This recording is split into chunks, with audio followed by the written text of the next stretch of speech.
গত ক্লাসে আমরা দেখেছিলাম যে আমরা এমএস এক্সেলে ইফের ব্যবহার কিভাবে সহজভাবে করব।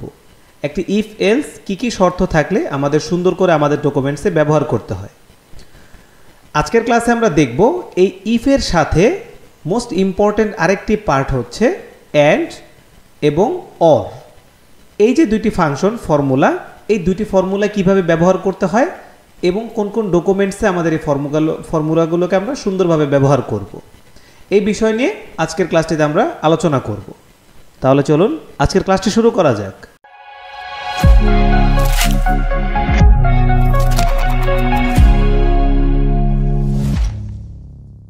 শুরুতে আমরা শুনছিলাম যে আজকে আমরা ইফের সাথে অ্যান্ড এবং অর এই দুইটি ফর্মুলার ব্যবহার দেখব।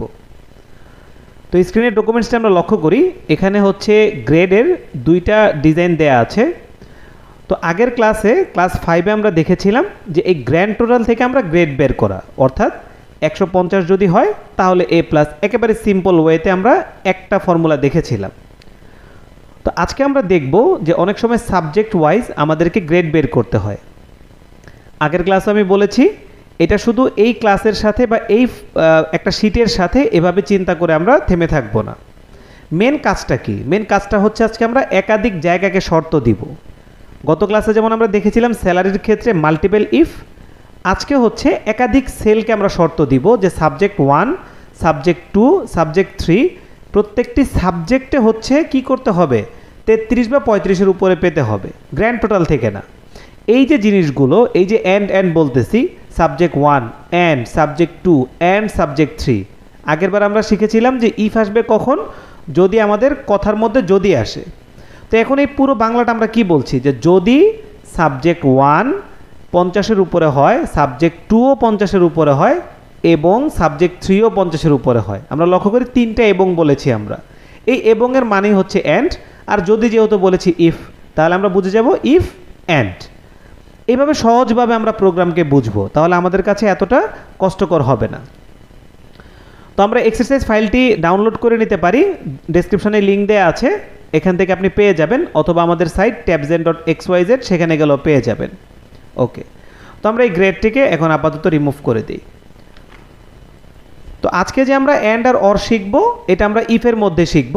তো প্রথমে আমরা দিই equal, then if, open bracket দেই। তো আগের মতো এখনই লজিক্যাল টেস্ট দিয়ে দিব না, এখন আমরা আরেকটা লজিক লিখব অ্যান্ড, দেওয়ার পরে আমি ওপেন ব্র্যাকেট দিব। যখনই আমি অ্যান্ড দিয়ে ওপেন ব্র্যাকেট করলাম, আমরা লক্ষ্য করি এখানে লজিক্যাল 1, লজিক্যাল 2 চলে এসেছে, অর্থাৎ আপনাকে দুইটা লজিক লাগবে এখানে। আমি এর আগে বলেছিলাম না, এবং বলতে গেলে আমার দুইটা লাগে, যে রাশেদ এবং খালেদ যাবে। এবং এর মাঝখানে যদি আপনি পরে কোনো শব্দ না দেন, সেটা বাংলায় তো পূর্ণ হবে না, ফাংশন তো পরে।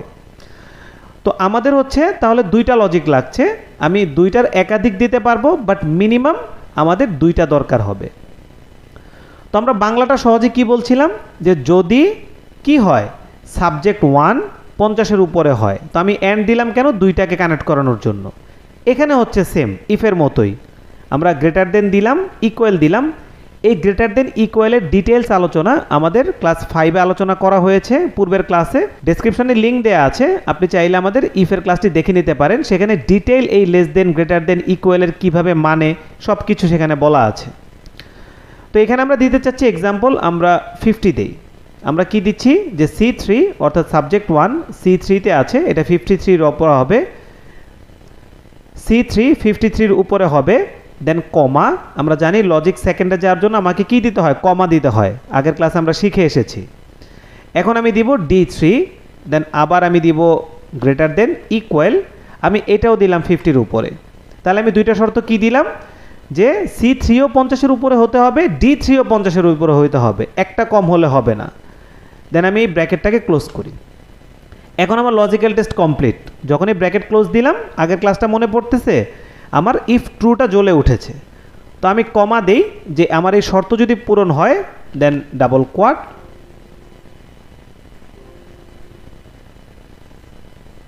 দেন এখানে হচ্ছে আমরা এক্সাম্পল এ প্লাস দিয়ে রাখি। এটা কেউ এ প্লাস ভাববেন না, আমাকে অনেকেই কমেন্ট করেন যে এটাকে আসলেই এ প্লাসের মান কিনা। আমরা এমএস এক্সেলের কাজ শিখছি, কোনো ডকুমেন্টসের ফরম্যাট শিখছি না। ওকে, আপনি আপনার ভ্যালুটা এখানে দিয়ে দিবেন। আপনার শর্ত পূরণ হলে কি হবে রেজাল্ট, এটা হচ্ছে মূলত ট্রুর বক্স, যে রেজাল্ট ট্রু হলে কি হবে। তো আমরা এক্সাম্পল হিসাবে এ প্লাস দেখি, দেন আগের মতো কমা ডাবল কোয়াট দিলাম, যদি না হয় তাহলে আমরা বি দিয়ে দিই, দেন ডাবল কোয়াট, দেন ব্র্যাকেট ক্লোজ করে এন্টার দিই। তো এখন লক্ষ্য করি আমার এখানে এ প্লাস এসেছে, আগের মতো আমি কর্নার থেকে ড্র্যাগ করি, আমার সবগুলোই এ প্লাস এসেছে। কেন এসেছে আমরা লক্ষ্য করি, এখানে সবগুলোই দুইটা ফিল 50-এর উপরে। আমি জাস্ট এখানে সিম্পলি এটাকে 40 করে দিই, এন্টার দিই, আমার এটা কিন্তু বি হয়ে গিয়েছে। আমরা ফর্মুলাটা আবার লক্ষ্য করি, আমি কি দিয়েছি, আমার এই দুইটা ফিল 50-এর উপরে হইতে হবে। যেমন আমাদের রেজাল্ট শিটে হয় না যে আমাদের প্রত্যেকটি সাবজেক্টে কি করতে হবে, 33-এর উপরে আসতে হবে। তো আমার একটা দুইটাতে পেলে হবে না, এমন হলে হবে না একটাতে আমি 60 পেয়েছি, একটাতে 20 পেয়েছি। যখন আমি গ্র্যান্ড টোটালে করি তখন এমন হওয়ার চান্স থাকে। তো প্রত্যেকটা সাবজেক্টকে আমরা তখন কানেক্ট করে দিব। এখন দুইটা দিয়েছি, তিনটা দিলে এই যে অ্যান্ডের ব্র্যাকেট ওপেন, এর মধ্যে আমার যতগুলো ফিল্ড দরকার আমি একটা একটা করে কমা দিয়ে আমি আমার সেলগুলোকে কানেক্ট করে দিব। Very simple. জাস্ট আমাকে বুঝতে হবে মেন প্রবলেমটা কোথায় হয়, আমরা বুঝতে পারি না কোথায় অ্যান্ড ব্যবহার করব, কোথায় অর ব্যবহার করব, কোথায় ইফ ব্যবহার করব। এই জন্য আমার কাছে হচ্ছে সহজ ফর্মুলা, আপনি বাংলাটা ভালো করে আগে বুঝেন যে আপনি কি করতে চাচ্ছেন, আপনি অটোমেটিক ফর্মুলা বুঝে যাবেন। তো এই গেল একটা ফরম্যাট, যেটা আমি বলছিলাম যে এটা শুধু এটার সাথে না। এখন যদি মনে করেন আমরা স্যালারি শিটটায় যাই, যেটা আমরা করেছিলাম, তো আগের বার আমরা কি দিয়েছিলাম, শুধু হাউস রেন্ট দিয়েছিলাম স্যালারির উপরে বেস করে।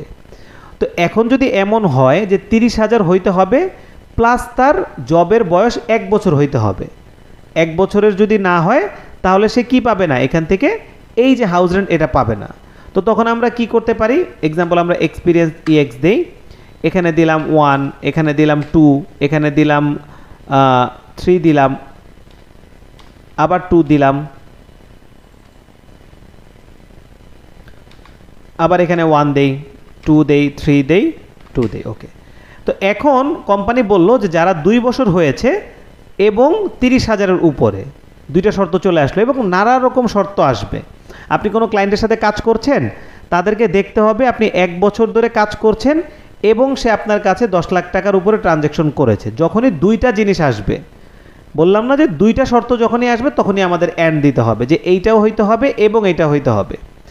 তো আমরা কি এটা করতে পারবো না, এই যে স্যাম্পলটা, এটা অবশ্যই পারবো। এক্সারসাইজ ফাইলটা আমরা ট্রাই করব, যদি প্রবলেম হয় আমরা tabzen.xyz ভিজিট করব। যদি আমরা করতে না পারি তাহলে ব্রাউজার থেকে tabzen.xyz, ডেসক্রিপশনেও লিঙ্ক দেওয়া আছে, এখানে গিয়ে একেবারে সিম্পলি আমরা কোনো প্রশ্নতে ক্লিক করব। এখানে গেলে আপনার প্রবলেমটা কি হচ্ছে লিখবেন, এখানে বিবরণ দিয়ে দিবেন, সাথে ইমেজ দিয়ে দিবেন, স্ক্রিনশটটাও দিয়ে দিবেন এবং বাংলায় সহজ ভাষায় আপনি যেভাবে বুঝেন বিবরণটা দিয়ে দিবেন, ক্যাটাগরি সিলেক্ট করে দিলেন, সাবমিট করে দিবেন। আমি এখান থেকে আপনাকে সলিউশন করে দিব, কারণ ইউটিউবে যেহেতু আপনার স্ক্রিনশট দেওয়া যায় না, এই জন্য হচ্ছে আমাদের ফোরামে আপনি আপলোড করে দিবেন। তো এটা আমাদের এক্সারসাইজের জন্য থাকলো, এখানে আপনি রেজাল্ট তৈরি করবেন। ওকে, তো এই গেল আমাদের অ্যান্ড মাল্টিপল দিলাম। এখন আরেকটি যেটা শুনেছিলাম অর, অরটা কেন ব্যবহার হয়, অরের বাংলাটাকে আমরা বুঝি অথবা। এখন আমি বলতে চাচ্ছি যে তোমার প্রথম দুইটাতে 50-এর বা 40-এর উপরে হইতে হবে, অথবা 3 নাম্বারটায় তোমার 80-এর উপরে হইতে হবে। অথবা আমি এই পুরোটাকে অথবা দিতে পারি, যে আমি চাচ্ছি যে 3টার যে কোনো একটা 80 পেলেই হবে। তাহলে আমাকে কি করতে হবে, অ্যান্ড মানে কি, আমার দোনোটা পাইতে হচ্ছে, এই অ্যান্ড মানে হচ্ছে দুইটাই হইতে হবে। সিম্পলি এখানে যদি আমি অর দিই আমার পুরো ফরম্যাট ঠিক থাকবে, শুধু অ্যান্ডের জায়গায় আমি কি দিলাম, অর দিলাম, ইফ ব্র্যাকেট তারপর হচ্ছে অ্যান্ড বা অর। তো এখন কি হবে, এখনও বলতেছে যে C3 বা D3-র দুইটার যে কোনো একটার মধ্যে যদি 50-এর উপরে থাকে, আমি এখানে এন্টার দেই, এ প্লাস আসলো। কারণ কি, আমি এখন অর দিয়েছি, অর দেওয়ার কারণে একটার মধ্যেও পেয়ে গিয়েছে। আমি যদি এইটাকে এখন 35 করে দিই, বি হয়ে গিয়েছে, এটাকে আমি 60 করে দিই, এ প্লাস হয়ে গিয়েছে। একটু বুঝি, একেবারে সহজ। আমি বাংলায় কি বলছি যে ভাই সাবজেক্ট 1 বা সাবজেক্ট 2 এই দুইটার যে কোনো একটা 50-এর উপরে হইলেই হবে, তখন আমরা দিব অর। আর যদি বলে যে না ভাই দুইটার মধ্যেই আমার কি থাকতে হবে, 50-এর উপরে থাকতে হবে, তখন হবে অ্যান্ড। একেবারে সিম্পল ব্যাপার, সিম্পল টাস্ক, এটা খুব কমপ্লেক্স কোনো কিছুই না। তো এরকম মাল্টিপল ফিল্ডে যখন আমাদের শর্ত থাকবে তখন আমরা এই অ্যান্ড এবং অরকে ব্যবহার করব। তো এই ছিল আজকের ক্লাসটিতে আমরা দেখলাম ইফের সাথে অ্যান্ড এবং অরকে কিভাবে ব্যবহার করব। বেশি বেশি প্র্যাকটিস করব। আর যেটা বললাম যে যদি কোনো প্রবলেম হয় tabzen.xyz ভিজিট করে আমরা সেখানে হচ্ছে কোনো প্রশ্ন যে বাটনটি আছে সেখানে গিয়ে আমাদের স্ক্রিনশট দিব, প্রশ্নটি লিখে সেখানে সাবমিট করে দিব। ধন্যবাদ আজকের ক্লাসটির সাথে থাকার জন্য।